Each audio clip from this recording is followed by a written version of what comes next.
Merhaba değerli arkadaşlar. Bir diğer inceleme videosunda da kanalıma hoş geldiniz. Durun, lütfen giriş kısmını atlamayın. Önemli mevzular var. Kısacık bir vaktinizi alacağım. Sonrasında atışlara geçeceğim. Uzun süredir ateşli silahların yanında PCP'lerle de ilgilendiğimi ve sizler için içerik üretmeye, incelemeler yapmaya çalıştığımı biliyorsunuz. Bunların içerisinde aslında dürbünler de vardı. Teferruatlı dürbün incelemesi olarak 2 ayrı inceleme, kısa dürbün incelemesi olarak 4 kadar inceleme mevcut. Bunlar kanallarımda mevcut.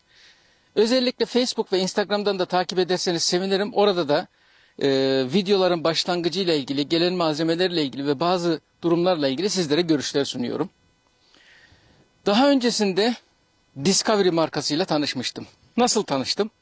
Çok uzun süre öncesinde ilk olarak Discovery'nin 41444 SF modelini edinmiştim. Veli abi vasıtasıyla. İlk tanışmam bu modelle oldu. Ve bu modelde yine Discovery'e ait olan, alt tarafında değişebilir ölçüsü olan bir ayaklıkla tercih etmiştim. Şöyle kısaca sizlere göstermeye çalışayım. Bu modeli daha çok bullpup PCP'lerde tercih ettim. Açı ölçerinden tahmini mesafe ölçerine oldukça teferruatlı bir modeldi. Keyifle epeyce süre kullandım.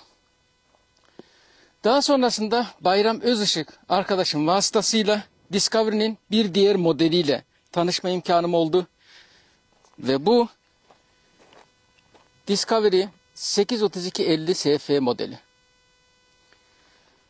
Bu model geldikten sonra yaklaşık 4 sene boyunca pek çok farklı PCP'ye sayamayacağım kadar çok montasını yapıp sıfırlamasını yaptım. Çok uzun süre kullandım. Yine bu modelden sonrasında Bayram arkadaşım vasıtasıyla diğer modellerden de satın alma imkanım oldu. Bir diğer model olan Discovery'nin 104050 VTR modelini almış idim. Sonrasında burada kocaman kutusunu görmüş olduğunuz Discovery'nin bir başka modelini aldım ve bunun kısa incelemesini yaptım. Ancak sağlık sebepleri, işler vesaireler nedeniyle bunun uzun incelemesini yapamamıştım. Hatta bu modeli çok beğendiğim için bir tane de yedek olsun diye ikincisini de satın almıştım. Ve şimdi de Discovery firmasının bizzat benimle iletişime geçerek incelemem için gönderdiği bir diğer modelle sizlerle olacağım. Değerli arkadaşlarım, ben incelemelerimde en kelimesini kullanmaktan mümkün olduğunca sakınırım. Çünkü herhangi bir ürünü en iyi ya da en kötü ilan edebilmek için ürünün bulunduğu sınıftaki bütün diğer markaları da mümkün olduğunca detaylı şekilde incelemiş olmanız, onlar hakkında da ciddi bir fikriniz olması ve ona göre karşılaştırma yapabilmeniz gerekiyor. İşte bu nedenle ben size sadece elimde olan ürünlerin kapasitelerini, testlerini yaparak sizlere kapasitelerini göstermeye çalışıyorum. Ortalama bir atıcıyım. Çok iyi, çok süper bir atıcı değilim. Ortalama bir atıcının bu ürünlerle neler yapabileceğini sizlere göstermeye çalışıyorum. Umuyorum videolarımı beğeniyorsunuzdur. Peki şu andaki model nedir? Bu model Discovery'nin son zamanda yine Türkiye'de oldukça popüler olan bir diğer modeli. Benim daha önce beğenerek aldığım bu modelimiz 35 mm tüp çapına sahipti. Onun için buna no limit ayak bulmak standart ayaklardan pek mümkün değil. Ama şimdi yine Discovery firmasına ve Bayram arkadaşıma çok teşekkürlerimi sunuyorum. 34 mm olan Gen 2 model bir modelimiz mevcut. Gelin bakalım ne var?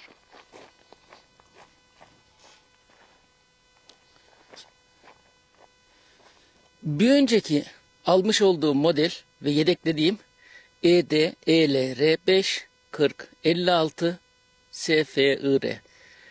Bu 3 modelin üçü de FFP modeli. Bu modeli özel olarak kendim kullanacağım. Bunun için tercih ettim. Sonrasında baktım ki 34 mm modeller de var. Elimde 34 mm olarak Gen 2 ED PRS Gen 2'nin 2 ayrı modeli var.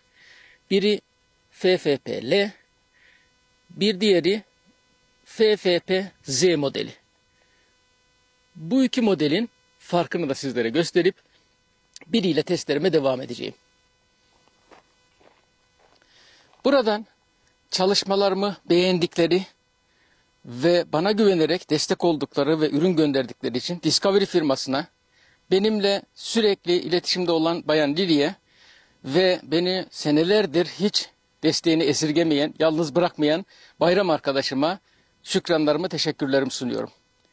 Gelin bakalım modeller neymiş, bunlarla neler yapabilirmişiz. Dürbün incelemelerinde sizlere önerilerde bulunurken bunların haricinde farklı markalar dürbünleri de kullanıyorum. Bütçenize göre farklı ürünler de önerebiliyorum. Fiyat performans ürünü olarak genel itibariyle Discovery markası oldukça makul bir marka. Bu dürbünler hakkında fikir belirtmeden elimde bulunan bazı dürbünleri de size bir göstermek isterim.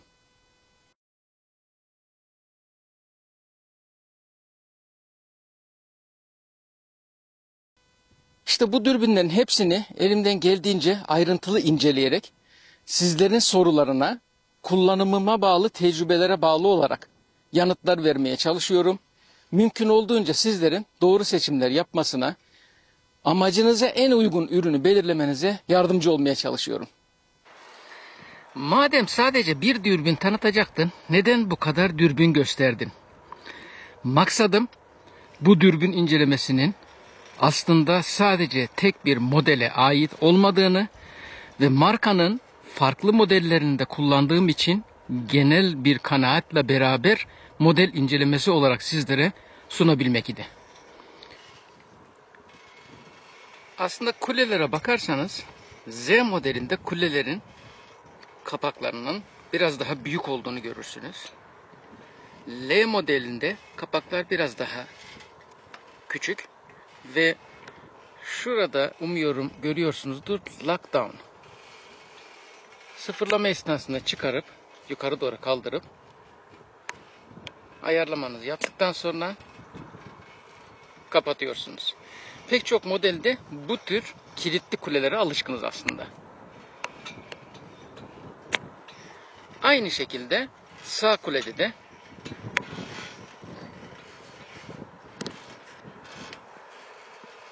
sıfırlamanızı yaptıktan sonra kapatıyorsunuz.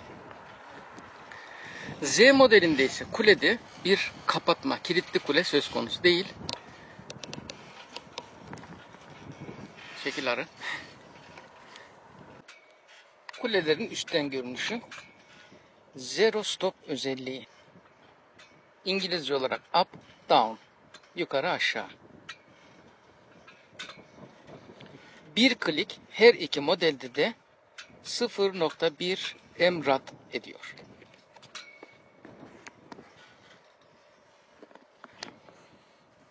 Ve yan kulelerin görünüşü de bu şekilde. Sol tarafta her iki modelde de aynı olacak şekilde paralaks ayarı ve ışık ayarı. Yine aynı paralaks ve ışık ayarı.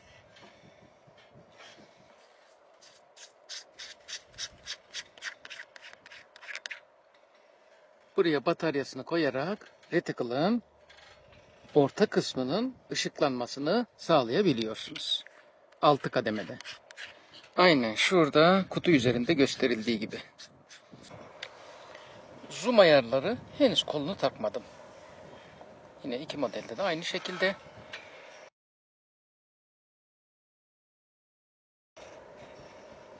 Göz ayarı.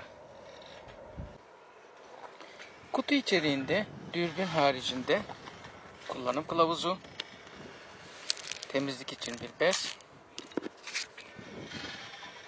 dürbünün özelliklerini net olarak belirten tam bir kart ve kalite kontrol kağıdı. Bu benim ilgimi çekti. İnşallah uçurmadan açabilirim. Tek tek kontrol edilmiş ve elle işaretlenmiş, değerleri girilmiş kalite kontrol kağıdı her bir ürünün tek tek incelendiğini gösteriyor. Ha, uçtu bile.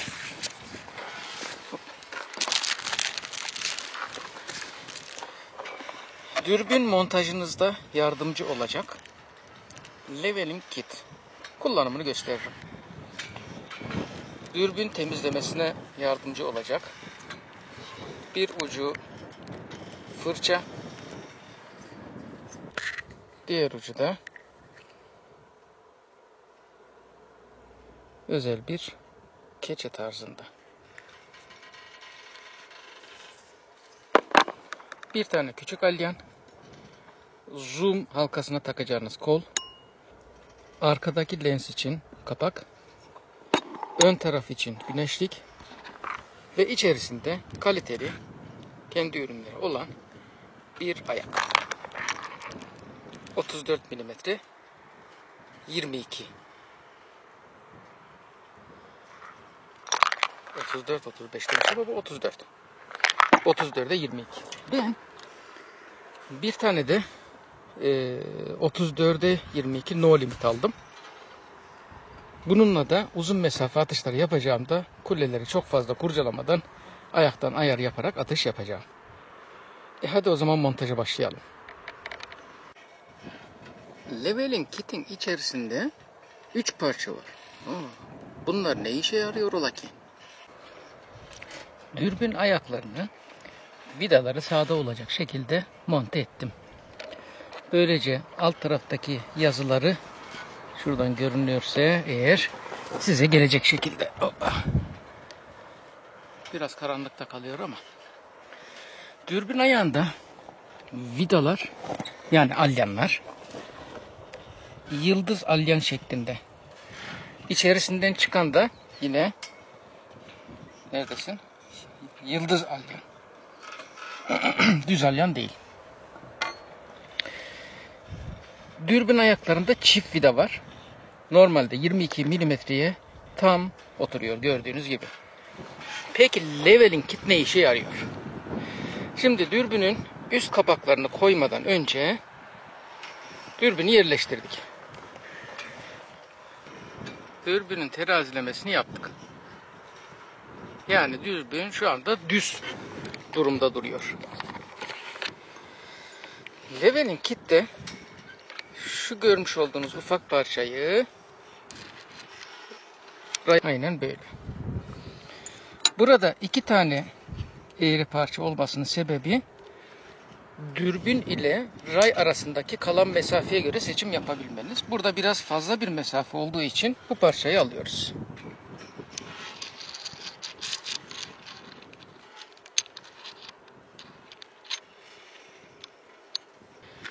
Daha sonra da üst kapakları monte ederken buna göre montemizi yapıp dürbünün yamulmasını engellemiş oluyoruz. İşte Leveling Kit. Vidaları sıktık. Uygun olanı imkan varsa bir tork anahtarıyla hepsini aynı güçte sıkmak. Dürbünün terazisi bozulmadı. Yardımcı kitimizi aldık. Dürbün ayaklarının içerisinde iyi düşünülmüş birer tane de ek vida konulmuş. Çok iyi olmuş. Unutmayın, alyanı kaybetmeyin. Kaybederseniz yıldız alyan.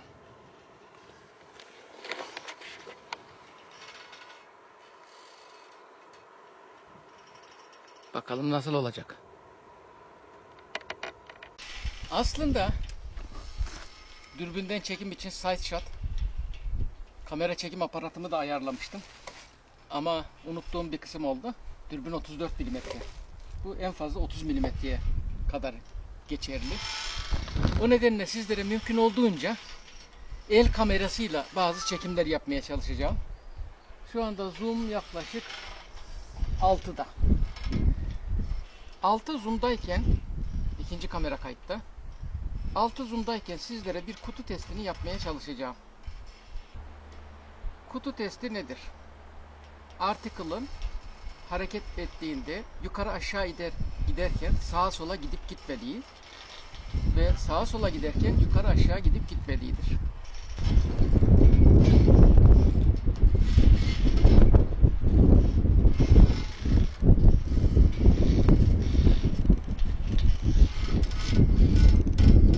Burada biraz ben oynatıyorum.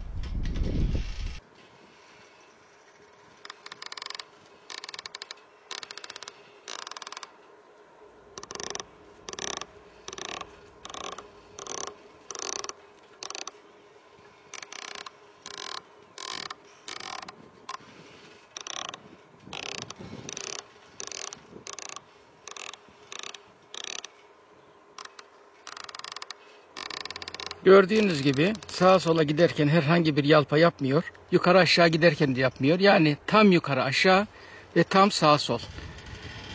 Çekimlerin kalitesinden dolayı kusuruma bakmayın. Ancak bu kadar gerçekleştirebildim. Şimdi sıfırlama atışlarını yapayım. 25 metreden hedefin görünüşünü sizlere farklı zoomlardakini göstereyim. Ona göre devamını getirelim canım, işte 25, 50, 100 o şekilde atışlar yapacağız. Dürbün çekim aparatım eğer İbrahim arkadaşım hazırlayabilirse süper olur. O zaman size dürbünden de atışları tek tek gösteririm. Yine rüzgarlı bir hava. Bakalım ne yapabileceğiz.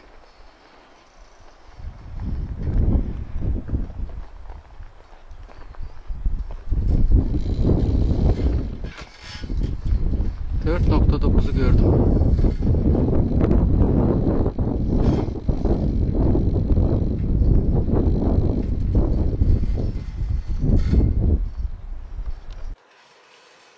...5x zoom... ...25 metre. 25x zoom... ...25 metre.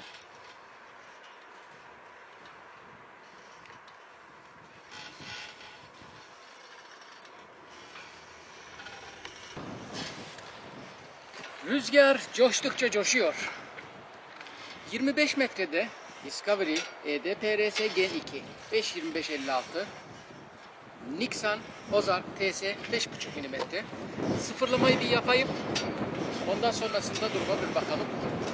Çok rüzgar var, inşallah düzgün çekiyordur. Hepsi iyi. Şimdilik iyi gibi. Evet. 25 metrede bir atışlarını yapalım bakalım.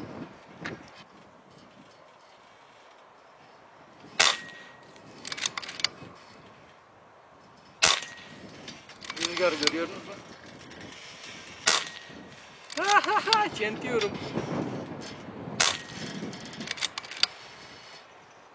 Hemen yanına geçeyim. Yıp. Kürdan gibi bir şey. İşte bu.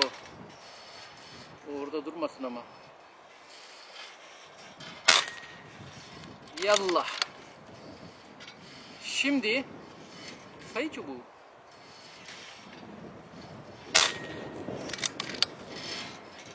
Çok rüzgarlı, çok. Ama itinayla vurulur. 25 metre. Şu dikili çubuğu da kırmam gerekiyor.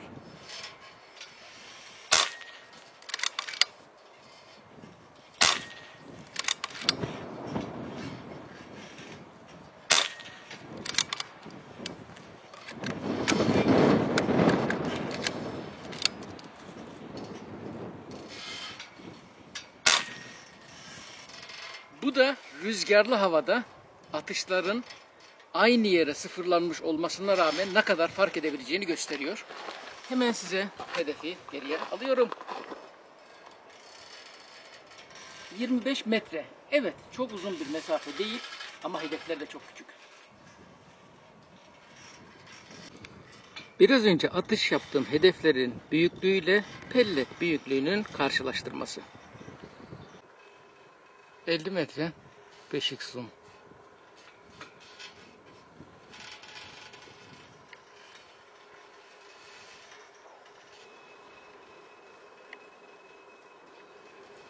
...25x zoom...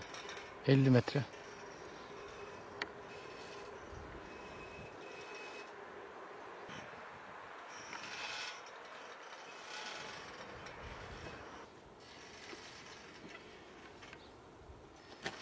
...50 metre... ...rüzgarlı hava...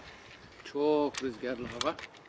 ...önce bir sıfırlama kontrolü... ...sonra yine hedef atışları...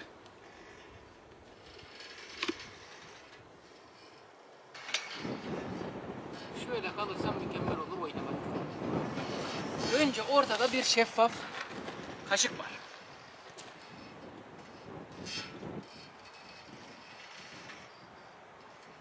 Yok. Bakalım.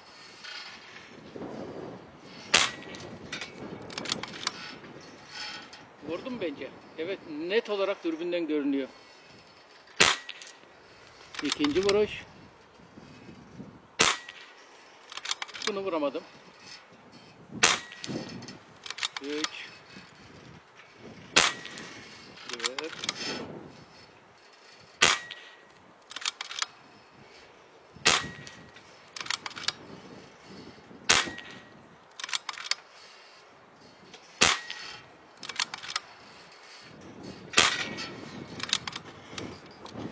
Paintball toplarına geçelim.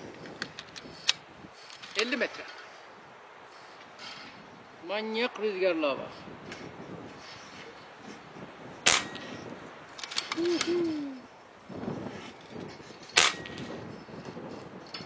İşte bu.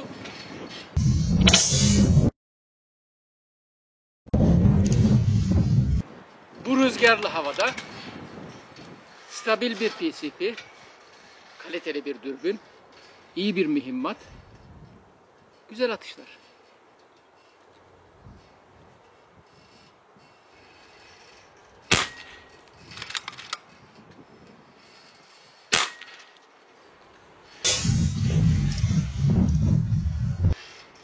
İki paintball topu da halloldu efendim.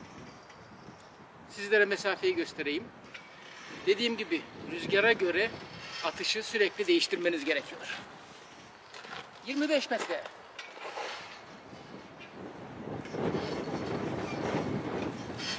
Oh. Kafama tente çarptı. 25 olur mu bu 50 metre?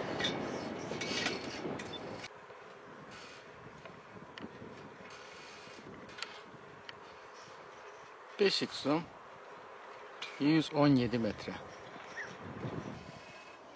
25x zoom 117 metre.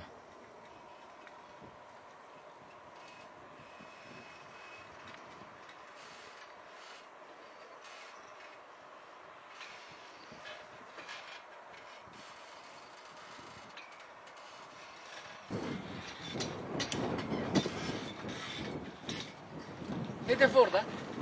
Birkaç atış yapalım. 117 metre tekrar.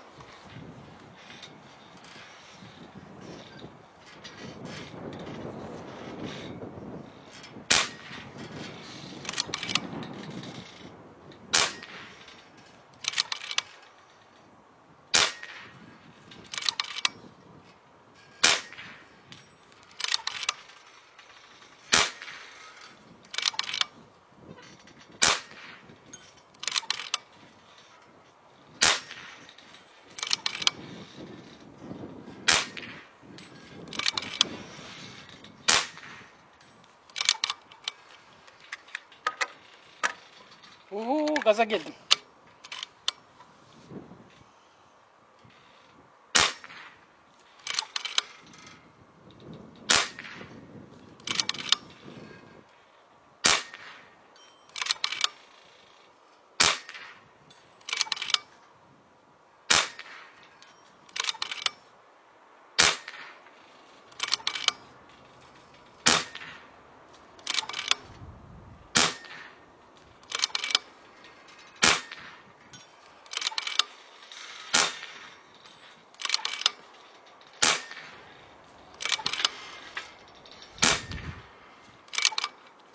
Bu kadar yeterli sanırım.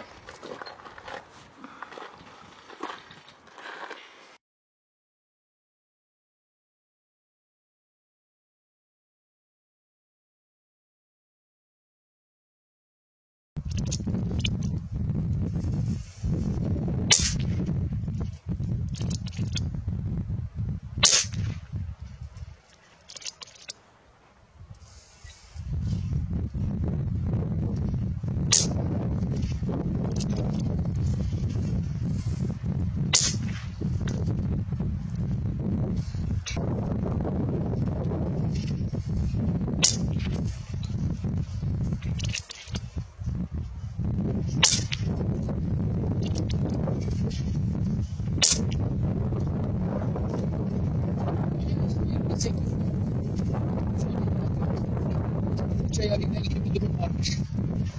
128 metre.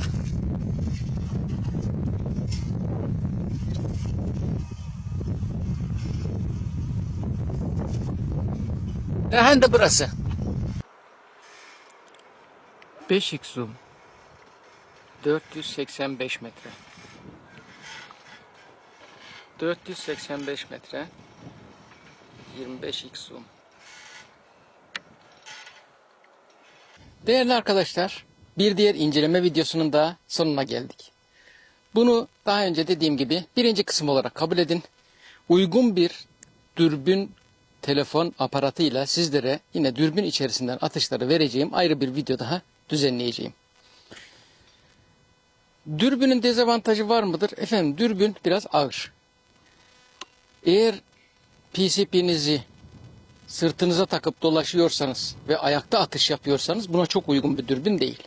Ancak bizler gibi, büyük çoğunluğumuzun yaptığı gibi sehpadan, yastıktan, bipodla atış yapıyorsanız, yatarak atış yapıyorsanız dürbünün ağırlığı size herhangi bir negatif etki katmayacaktır. Dürbün kuleleri biraz büyük yapıda. Bu ayarlama bakımından biraz daha hassas, aslında ayarlamayı yapmayı da yardımcı oluyor. Böyle pırt diye dönmüyor. Tık tık tık tık tek tek ayarlamanız daha rahat oluyor. Bu son derece rüzgarlı havada PCP'mizde sizler için atışlar yapmaya çalıştım. Dürbün görüntüleme aparatı olmasa da elimde kamerayı tutarak bir şekilde sizlere görüntüler vermeye çalıştım. Umuyorum hoşunuza gitmiştir. Önümüzdeki videolarda görüşmek üzere. Sağlıcakla kalın. Kendinize iyi bakın. Lütfen kanalıma abone olmayı unutmayın. Beğendiğiniz videoları paylaşırsanız ve beğen butonuna tıklarsanız çok sevinirim.